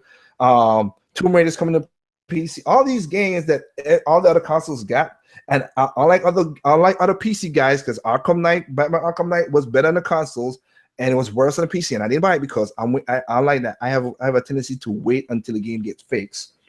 But Nintendo is the only, like I said, their software outsells every other software because Tomb Raider right now. Again, it's flopping. It's coming to the piece. It's coming to DC. And to go to what you just said about Square Japan. I've said this on my past podcast because when I was in Square, the parent company of Square, Squaresoft, not Squaresoft, Square Enix. The parent company of Square is Square Europe. not Square Japan. A lot of people think it's Square Japan. Square Europe is the parent company of Square Enix. Square Enix in Europe is the person who owns IDOS, Dynamic Crystals, Right. those studios. Right. I know those Those guys. studios. The ones who did Yeah. Deus Ex, right? Yes. Yes. And they're the ones who are using Western. They're using Western way of making games because right now they're the ones who is funding Final Fantasy VII, and they're the ones who trying to do this breakup thing. And again, I'm hoping for the best of Final Fantasy VII. I'm not denying it, but Square Japan is not making money. So seeing that Nintendo is the dominant force, they basically 60% game selling sell in Japan is Nintendo. They're the dominant force. They're basically doing stuff with Nintendo now because basically there's an infighting, just like Sega America versus Sega Japan. There's an infighting going on in Square Enix right now. Square Japan and Square Europe are fighting each other, and I hope it really don't collapse it just like Sega, but I hope not. I hope that's not the case. I hope not either, because I have been rooting for the next for Nintendo and Square Enix to basically renew their partnership, because I was heartbroken at the very end of the SNES era when Final Fantasy VII missed out on N64. That was so crushing to me. And when I found out that Cloud was going to be in Super Smash Brothers, I was like, wow, I wasn't expecting that at all. It makes me very Give that to Sakurai. Yeah, Sakurai did a good job with that. It's enough to make me hopeful that maybe they'll get to do something great on the next console, whatever it is, Yeah, NX, whatever. I could guarantee you they are going to do, because Japan now knows they have to do something with Nintendo. They're getting back in Japan. Square is getting back with Nintendo. That's Square very Europe, no, they got problems. They still have that. They still have the Western mentality and don't want to do stuff with Nintendo because they're more money profit driven, which is not a bad thing. But if I don't have to spend extra money, which that's going to be a problem, because again, the Tomb Raider reboot was a good game, but didn't sell. So they did the let me ask a question here. Third-party games. Do you know why third-party games have all these pre-orders, microtransactions, and DLCs? probably because they're hyped up beforehand in the marketing campaigns. I could be mistaken about that. No, and again, I'm just letting you know. The average third-party game sells 3 months and it drops off a cliff. Yeah, I know about that. Front-loaded success, and then it basically stops. Whereas Nintendo titles, they keep on selling month after month. Nobody can deny that, of course. That's true. Yeah. So what I'm trying to say and you just pointed out. So listen, this is what I'm going to go you down this path. If that's the case of these games doing that, that's why Tomb Raider is doing what it's doing. That's why the DSX, right? Like I'm gonna tell you right now, I played Final Fantasy 15 for the PlayStation. I dropped off of Final Fantasy after 10 because they started doing this weird system and I didn't like it. Yeah, So, the last in my opinion, my favorite Final Fantasy was Final Fantasy VI on the SNES. It was the game that made me love JRPGs. Everything about it was perfect. The music, the characters, the opera scene, it sold that game for me. Also, the bad guy, you got to give Kafka that. Kafka he wasn't a Luna. Oh yeah, Kefka was absolutely terrifyingly evil. I swear, I can never get enough of that game. It is so incredible. And hearing that they are bringing the Final Fantasy VII stage to Smash Brothers, I'm like cheerleading, bring Final Fantasy VII to NX, bring Final Fantasy VII to NX. And that's up to Europe, because again, they're the head company. Japan, maybe not. That's up to Europe to do that. But with that said, they have all this. The sales is going this way. They front loaded, like you just said. So people now are rushing. You see, my thing is, people are pre-ordering the game, and then next thing you know, or paying all these DLCs and everything. But I could tell you, you've seen it on videos. You've seen it in videos. You see that people do reviews, everything. Games are buggy. It has problems. The DLC is not even worth more. I give Nintendo tops off for so far how they've been handling their DLCs. They've been doing a very good job of doing it. Again, I don't like the skins for Smash Brothers. I never said that. I will complain about that because I would never. That's the simplest thing to code for, and I would never buy skins for no game. That's the only problem I had with that part. I understand. Yes, I understand where you're coming from because where I'm really getting at is though much more than Final Fantasy VII, I'd really love to see Kingdom Hearts 3 hit NX because, in my opinion, that's a series that I really would like to see Nintendo systems get a mainline entry for. And I've been rooting for this for a very, very That long ain't time. okay. Well, crush your dreams. That's not happening. That's not going to happen. So hopefully they do a 4, and maybe 4 will do that. But right now, 3 is already slated for Xbox and PlayStation. It's not going to sell on the Xbox. It's going to sell on the PlayStation, and Although that's about it. although you never know, they could end up doing a surprise port. I mean, we'll see if it does. I mean, I don't know any more than you do, but we'll see. If it happens, you know what? I would. If it happens, then I'll happy to take it and not be a Scrooge McDuck and say, okay, it ain't happened. But looking at what right now, how the budget is going with these games, because Final Fantasy 15 has to sell about 10, $11 million to make even on those consoles, because they broke their budget 4 times. They went beyond their budget to get this beautiful graphic game, blah blah blah, whatever, and they need to sell that much money, because again, that's why when the first 2 million sold 3 million, it still was a financial flop, because they sold 3 million, but they didn't budget for the game to be like that. And if that's the case, then that's what you want to have. That's where all this definitive visions, all this stuff come at, because it's easy to port, nothing to do easy. You put in all the DLC that you created at the beginning, you put it in the game, and you sell it again, and you make your money back.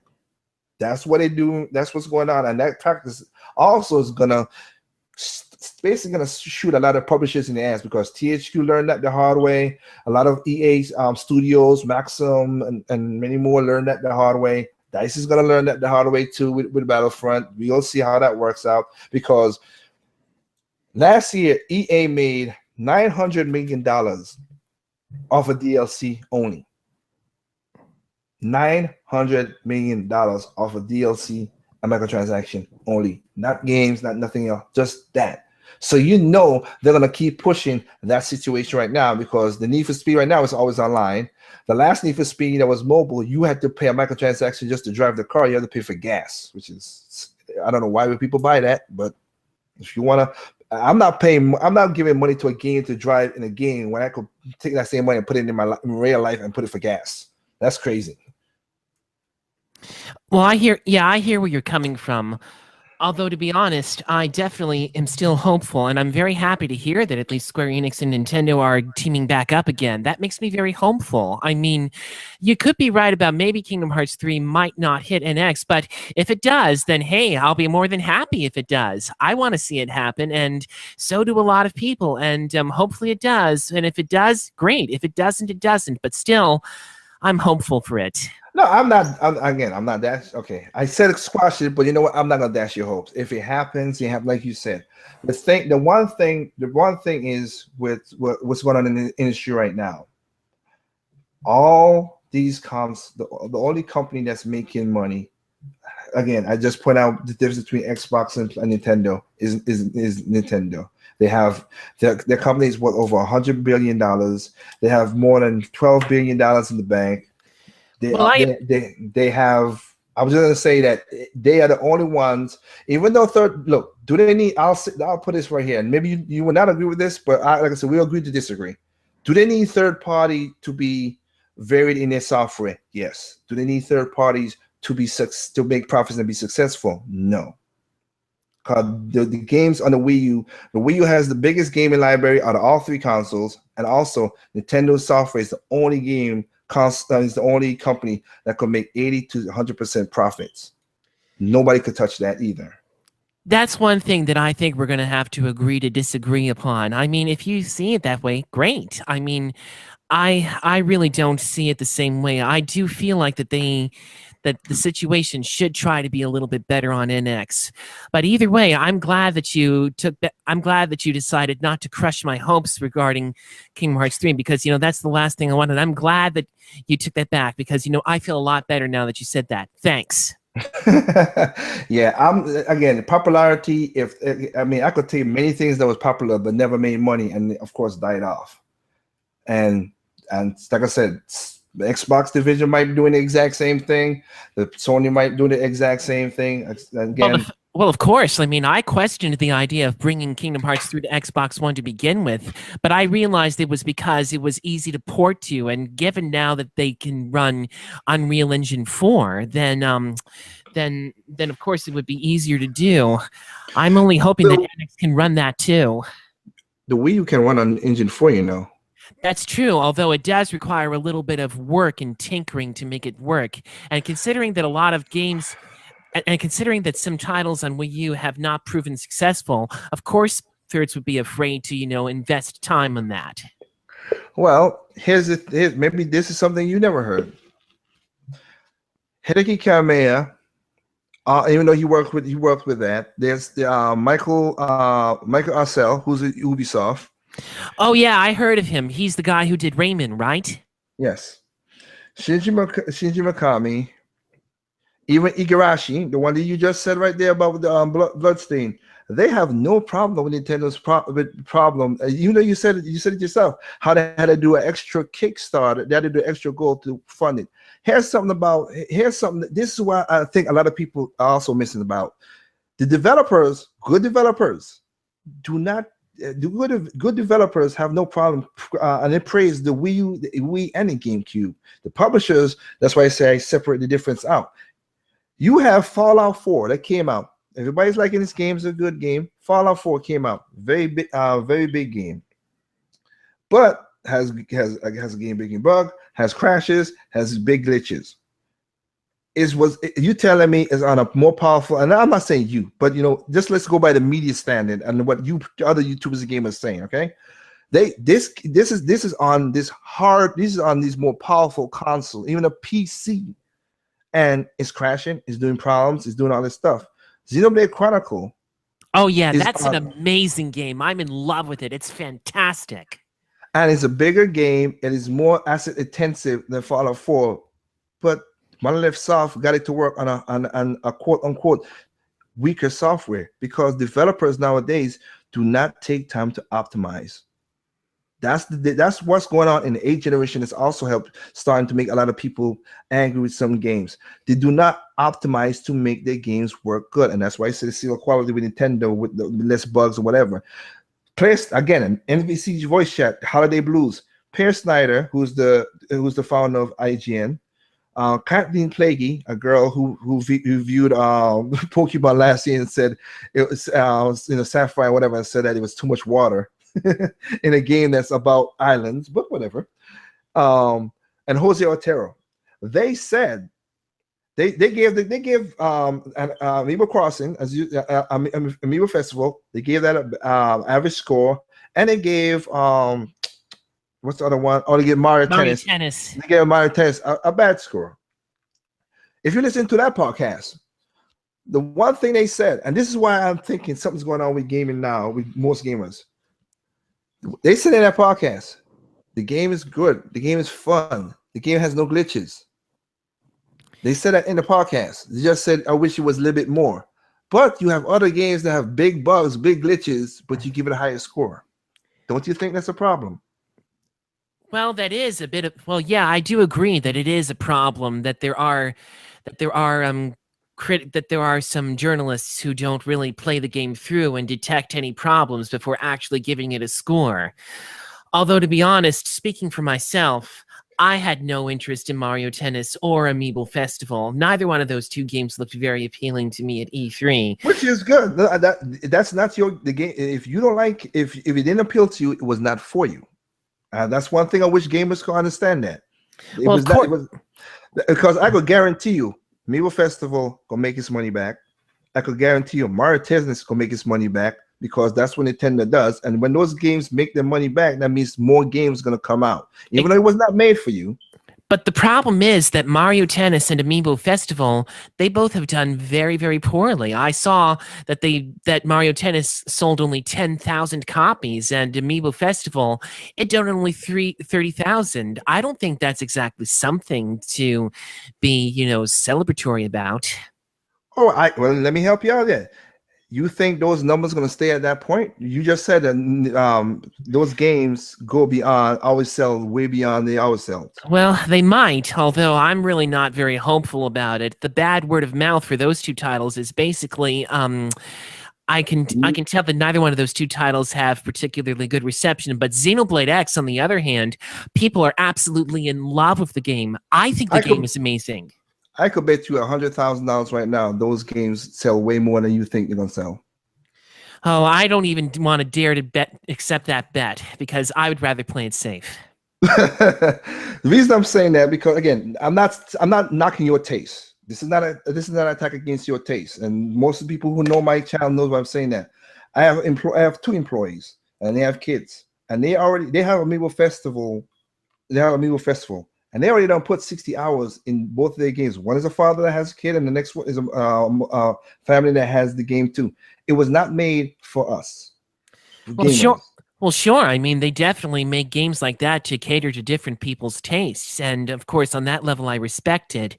Although, to be honest, it still was pretty disappointing for them to emphasize those two games at E3 because they had a lot of other titles that were very, very promising that year. I mean, Xenoblade X, of course, was the biggest one. I don't know why they didn't highlight Fatal Frame 5, though, because that one I think could have had a lot more exposure. I thought that game was great, too. But why didn't we see a whole lot of it at E3? Why didn't they go all out and show it? Why did they have to emphasize Mario Tennis and Amiibo Festival, two titles that a lot of people were absolutely upset about? You see, I only disagree on you on one thing. That one word you said in that phrase, a lot of people. What is this? A lot of people. Nintendo makes games. Okay. I'm sorry, I didn't mean a lot of people. A lot of people like me who were expecting something a little bit more meaty. Okay. Okay. Well, there you go. Okay. Then we agree on that because the reason I'm saying that because when I went to, if well, you ain't gonna, it's something you can never. But you know what? You know what? You might get lucky. Some people might get lucky. One of the things in Nintendo's E&E office is families first. Oh yeah, I know about that. Their family-friendly image first, but at the same time, it also causes some problems because remember Eternal Darkness, Sanity's Requiem, amazing game. That game was so incredible. It didn't get the sales it deserved. It deserved to sell 1 million. So why didn't it sell 1 million? Because it wasn't marketed very well. A lot of people didn't know about it. That's why. And that's why I feel like that in a way, the family-friendly image is a bit of a it's a bit of a detriment to them because if I remember correctly, I can't say that because okay, go ahead, say that because I'm gonna ask you a question that you see a lot of this is one point a lot of gamers got wrong, and as a business person, if we follow certain ways, Nintendo would be gone a long time ago. But go ahead. well, I personally feel like that there have been some gamers who have been very disappointed in the way that Nintendo has been handling things lately. Well, especially how they have not been marketing, more riskier niche titles like Fatal Frame 5 and well, Xenoblade X. It got lucky because it's got good word of mouth to propel it. Fatal Frame 5, though, is a very niche title, and I think that game could have used a lot more exposure. And I feel like that there's a I feel like that there's a disadvantage in a way for Nintendo to be family friendly and not so much on gamers. I'm not saying that they should suddenly emulate Sony and Microsoft's policies, but on the other hand, I do question their ability to keep their path going because again, I like to see them succeed and not underdeliver like they have done with Wii U. Okay, my thing is what you're saying, and technically speaking, what you're saying is succeeding in just popularity, not in money. That's what makes the games. That's what makes future games. More money, more games. That's what makes it. And that's what's going to happen. Now, the point I'm going to point out to you is this. Do you know how many is 100%? Let's just 100% right now. Let's break out the pie. You know who buys the most Nintendo software, handheld, everything? You know who buys the most? Is it gamers or families? Maybe it's a little bit of both because Nintendo does tend to appeal to both of those markets. 60% goes to families, 30% goes to gamers, and 10 just go to casuals. People who just got multi-consoles. Huh, that's very interesting. I didn't realize that because usually in Japan, I usually would think it's the other way around, so to speak. Mm-mm. And like I said, when I went over there and played look, when I went over there in EAD, and Splatoon is a very has been a resurgence in Japan. It's the first shooter that ever sold over 1 million in Japan. Oh yeah, and it deserved to. It's a good game. When I went over there in EAD, I basically spent 5 hours in EAD. So I went in there about 9 o'clock. I had to go down and take the lunch. Nintendo brought in people, so they go down the cafeteria. They brought kids from schools and stuff, and they had fun, and they made them play Splatoon and Mario Kart, and they brought them in. It was just joy. That's what they like to see. That's what Yamauchi said. We need to keep the family first. That's why he called the Famicom, which is the family system in Japan. If you ever go to Japan, this is one thing I found out when I went to Japan. A lot of people said and didn't know this. When I went to Japan, and I said this on other parts of this other guy's podcast, other people's podcast, community podcast, Gamers at Large, give him a little shout out. When I went to Japan, and I did a podcast from Japan. I called from Japan to talk to these guys. The PlayStation 4 is not the biggest. The PlayStation 4 is not as synonymous as a lot of Westerners think. That thing is not selling nothing in Japan. Oh yeah, I definitely agree with that. The PS4 is definitely not doing as well as it is doing here in America. But on the other hand, Wii U isn't doing all that much better either. It's actually how you know that? Because do you know what happened last week, and you know what happened last week and the week before? sure I'm aware about the Splatoon bundle actually helping to boost the sale. But on the other hand, I feel that that's only going to be temporary because this is just the holidays. And even though Splatoon has been a big hit, I feel like that I'm a little bit worried because Final Fantasy 15 could very well be coming next year, and that one I could give you 100%. Ain't coming next year. well, okay, whenever it does come. Those two games are both Final Fantasy 15 and Kingdom Hearts 3 are taking forever to come through, and at this point, I think it would do Square Enix more money favors if they brought both to NX. Well, this is hypothetically speaking, but anyway, I do agree. Oh, sorry. Go ahead. I do agree that, that Wii U is, in a way, it's probably the only country in Japan where it's had a bit of an advantage over the PS4, but that still isn't very much at all. The only system that's really doing great there from Nintendo is 3DS, and for good reason. It's got a great lineup. It's got a lot of games that people really want to play. Whereas Wii U and PS4, both of those systems, obviously something has gone wrong with both of those two systems in Japan. I don't know. It's been disappointing to see it happen like that. Again, as you see, I think you're going off of what news media and everything else, because the Wii U has outsold the PlayStation many times, one, and two. Like I said, you're right about the whole bundle thing, but that's the Splatoon bundle is not what Splatoon, Mario Maker, and the Smash Brothers bundle is not what also selling there, because what the those two selling games were that also were other than Splatoon. Xenoblade Chronicles that came out in May. Got a big resurgence in November and December. Oh yeah, Xenoblade X absolutely deserved to sell. It's a great game. I loved the original Xenoblade. It was amazingly good. It's up there with my favorite It's up there with my favorite games of all time, which in no order are Final Fantasy VI, Chrono Trigger, Tales of Symphonia, and Earthbound, and the list goes on and on. But it definitely deserves it. Well, Monolith Soft is basically a first party of Nintendo, so they're part of EAD. So they're basically former SquareSoft employees too. Tetsuya Takahashi, he's the guy who did the graphics designer for Final Fantasy VI and Chrono Trigger. As I said, both are among my favorite games of all time. The man is a genius, in my honest opinion. Their B team just finished. Well, not just finished. They finished up a couple months. So their B team just finished up Project X Zone 2, which that was a shock. And that was when the first one came out. They didn't think that was going to sell, and it sold. Yeah, I heard about that. I did hear about that. I haven't actually played it though, but I have heard of it. I'm very happy to hear that it's done very well. And the first one did really well, so of course they did the second one. That's what I'm going to point out. Monolith Soft is basically the directors, not directors, the developers of this one. Before it was a co between Bandai Presto, which is Namco Bandai, and Monolith Soft. But Monolith Soft is the one who did the development on this one. Very interesting. I had forgotten about that.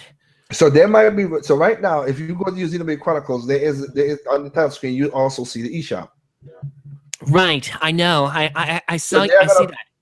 They're gonna be. I'm thinking they're gonna be the team that's gonna start doing DLC for that game. I wouldn't be surprised. While the Monolith Soft A team has already done put in a year in the new RPG for the console. Well, I definitely am looking forward to whatever they do because I agree Xenoblade X is absolutely fantastic. I do think the original has a bit of an advantage over the sequel in terms of having the more satisfying story arc and maybe in terms of the music. But having said that, I think both are absolutely 5-star classics, hands down. They're both amazing. Yeah, and what the point points out, what I was saying is, like, we just go back there. If Monolith Soft can make that big game works almost flawlessly, and all games have glitches. Don't get me wrong, all games have glitches. But if they could make that big game work so flawlessly that the world of Witcher 3, Fallout 4, combined could fit in this one game and does that, then that means it's the development team. The developers need to do something because remember, it was basically Iwata rolling up his hands to say, we got to finish Pokemon Red and White, and I'm not Red and White, Sapphire and whatever. Because everybody was like, oh, we need more power. One guy went in and rewrite the code to make the game work. Same thing with Pokemon Stadium. It's developers. That's one of the things is important in this 8th generation now. Just because So you're saying it's basically a clash between the developers and their publishers, right? Yes, that's why if you ever seen from this point on, it depends if you're going to keep on this, if you ever watch any videos I put up, whatever. I always say, I probably won't because I have a lot of other things to do in my life. I mean, I do respect what you're saying, though. Well, okay then. So let's put it this way: we're gonna agree to disagree. You think popularity trumps out making profits. If that's what you think it is, hopefully, because again, I could list tons of popularity games, companies, inventions that were popular, but because they never made profits, are not around anymore. I think that now I'm thinking differently than you, that if the console makes money, and it makes money better than any other console, any other game than anything out there, then there should be no problems. If they make money, that means they could make better games and they could have the longevity to keep on making games. Nintendo's the only person to survive a crash, and also there's the only console maker and company that could be around before you and me die. When we die, that company will still be around. Sony, maybe not. Microsoft, yes, because they're a monopoly on the whole PC Windows thing. Yeah, well, I don't even. Yeah, well, Xbox One may be doing better now here in America, but in Japan, it's a disaster. It's hardly selling anything right there, and Xbox One is not doing good in America either. They're selling at a loss. Oh, so every time they sell a console, they lose $250. That is quite a loss. Because I do think Microsoft has, I'm not particularly fond of Microsoft, but I have known for them to make some very careless choices, I feel like, whenever they do some designs. Hence why I don't really go near them. And which is no problem with that. But again, the Microsoft division the Xbox division has, again, as I pointed out to you, if they came around 2000, the Xbox division, right? Came in 2015. So you go to 7 years back, if you only make $700 million in 7 years, but Nintendo could make $730 million in 1 year, that's a big difference. That is indeed a big difference. And the only reason Nintendo did a loss in 2011, again, is in the IR pages again. But again, you don't have to look it up if you don't want to. That's where my facts is coming from. The only reason they did it because was the R&D for the Wii U. When you're spending money towards doing to something else, you're gonna have to allocate money as a businessman. This is a little over your head if you think it is. I understand that, but for anybody listening, that's the way it is. Because like for me, when I'm gonna start doing my development and whatever, and I gotta put costs into it. In that regards, yes, I'm not gonna make the revenue that I need to make that year because I know it hit. But if it's gonna be a future profit into it, then I take the hit then and then keep on going forward. And that's the only reason they lost right there. But they did not lost in what you call it, in their financial they didn't lost in their financial profile. They lost in just that revenue for that year of saying taking that same money of that same year and then putting up something you have to develop for and you take a cut. I mean, I don't know if you understand that, but that's how it works out. Right now, Nintendo, the development is done, everything is going. They're working on the next home console like it is. So the next, if they're gonna take a cut now, but 2013, 2014, 2015, since they had to worry about nothing, everything in the Wii U has been profit. Even one of Nintendo's biggest protractors, Michael Proctor, who always don't, he say, he got a problem with Nintendo. He always says stuff. When he's on GameSpot, Game Trailers, or he's on Kotaku, he always bashes Nintendo in a certain way, and I say bashes, even though he's inaccurate. But I don't like Michael Pachter at all. But here's what I want to point out. But when he was on MSNBC, a legitimate newscast, when he talked about this year's financial, he had to say Nintendo was the only company that made this amount of profits. He couldn't say nothing, and he couldn't say his normal crap what he said on the game site journalism. He couldn't. Interesting. He couldn't at all. And I'll put one more point before to let you know about third parties and why I say it's going to be a problem. What Nintendo, Yamauchi did one thing also that's pretty awesome. He did. I hope, and Sakurai buffed it, and I hope Sakurai, renege and does it. I really do. But Yamauchi set up a whole a shadowing system. All these big companies, like you said, and you love your third parties that you love, they made their names on a Nintendo console. You know that. Of course, because their games were legitimately great. Yes, and because Nintendo hold them to a standard of that seal of quality, they made their names on those on the NES and the Super NES. Capcom, look, just like you said about Igarashi and all these, and Igarashi and all these other developers, Jane Fune and get all these other developers. Are they with the same? Even the Kojima, are they with the publishers that made them the big name they are? No, of course not. Because I learned all about Hideo Kojima being canned from Konami, and I thought that was a pretty dumb idea. Kojima was the man behind Metal Gear Solid, and you're going to fire him for that? Although on the other hand, he was known to be a pretty demanding guy, a perfectionist. So he wasn't. He also gave problems to Igarashi. He did, and that was messed up too. Cause he stopped Igarashi from making Castlevania games, which is kind of messed up. Oh yeah, the last Castlevania game that came out, The Lords of Shadow, I wasn't too impressed by that. Yeah. So my point I'm gonna say is that all these guys, all these third-party publishers that made a name on Nintendo's consoles in the past are not the publishers, the developers that make those games are not with the developers now. Be careful of what amateurs gonna do. I said right now, I'm saying it to you right now. Armature, everybody always say, "Oh, Armature is the team that helped made Metroid Prime," right? All they did was designs. They never coded for the game. Tetsuya Kanabe was the one who coded out basically almost that whole game, kind of like Iwata did the same thing with the Pokemon series. How did you find out about that? Because I went. Reason how I found out about that, because you ever seen the what do you call it? Retro Studios did an inside look of how they developed Metroid Prime. I must not have looked into it very well. Because remember, Metroid Prime, the studio, Retro Studios is basically Iguana Studios. That's what it was before.